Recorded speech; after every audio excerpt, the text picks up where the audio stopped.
perkembangan menuju kepada perubahan sistematik tentang fungsi-fungsi fisik dan psikis.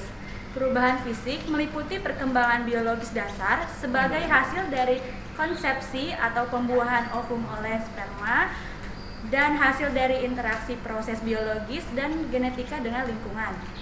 Sementara perubahan psikis menyangkut keseluruhan karakteristik psikologis individu seperti perkembangan kognitif, emosi, sosial, dan moral. Perkembangan juga merupakan proses perubahan kuantitatif dan kualitatif individu dalam rentang kehidupannya, mulai dari masa konsepsi, masa bayi, masa kanak-kanak, masa remaja, sampai masa dewasa.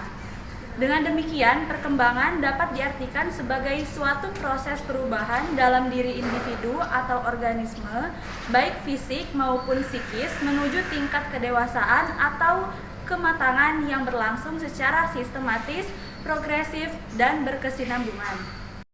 Yang dimaksud dengan sistematis, progresif, dan berkesinambungan adalah yang pertama sistematis, berarti perubahan dalam perkembangan itu bersifat saling ketergantungan atau saling mempengaruhi antara bagian-bagian organisme, fisik dan psikis, dan merupakan suatu kesatuan yang harmonis. Contoh prinsip ini seperti kemampuan berjalan kaki, seiring dengan matangnya otot kaki atau berkembangnya minat untuk memperhatikan lawan jenis, seiringnya dengan matangnya hormon seksual. Yang kedua, progresif, berarti perubahan yang terjadi bersifat maju, meningkat, mendalam, atau meluas, baik secara kuantitatif fisik maupun secara kualitatif psikis.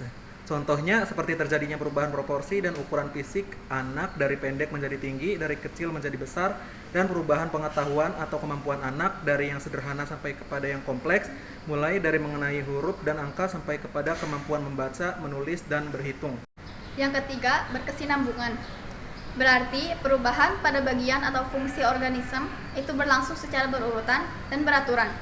Contohnya, untuk dapat berjalan, seorang anak lebih dahulu telentang, tengkurap, duduk merangkak, dan berdiri.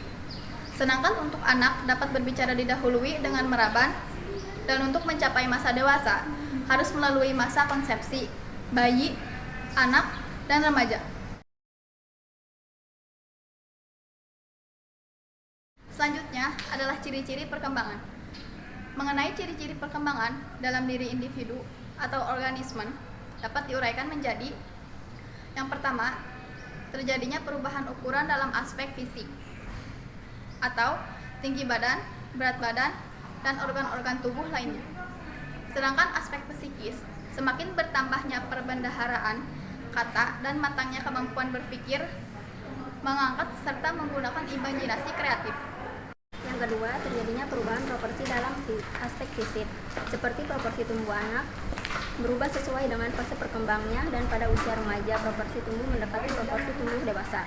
Sedangkan pada aspek psikis, seperti perubahan imajinasi dari yang fantasi ke realitas dan perubahan perhatiannya yang tertuju pada dirinya sendiri, perlahan-lahan meluas kepada orang lain, terutama kepada teman sebayanya. Yang ketiga, lenyapnya tanda-tanda lama dalam aspek fisik, seperti lenyapnya kelenjar timus atau kelenjar anak-anak yang terletak pada bagian dada, rambut halus, dan gigi susu.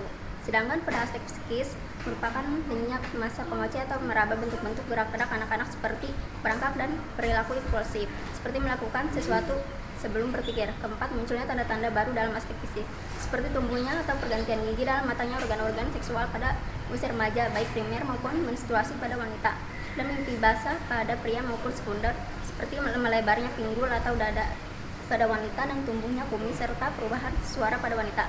Sedangkan pada aspek psikis, berkembangnya rasa ingin tahu, terutama dalam berhubungan dengan ilmu pengetahuan, lingkungan alam, dan nilai-nilai moral dan agama.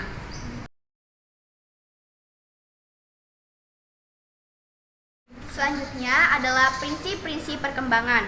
Uraian mengenai prinsip-prinsip perkembangan individu atau organisme adalah: yang pertama, perkembangan merupakan proses yang tidak pernah berhenti sepanjang hidup individu. Yang kedua, semua aspek perkembangan saling mempengaruhi. Yang ketiga, perkembangan mengikuti pola atau arah tertentu. Yang keempat, perkembangan terjadi pada tempo yang berlainan. Yang kelima, setiap fase perkembangan mempunyai ciri khas. Yang keenam, setiap individu yang normal akan mengalami tahapan atau fase perkembangan.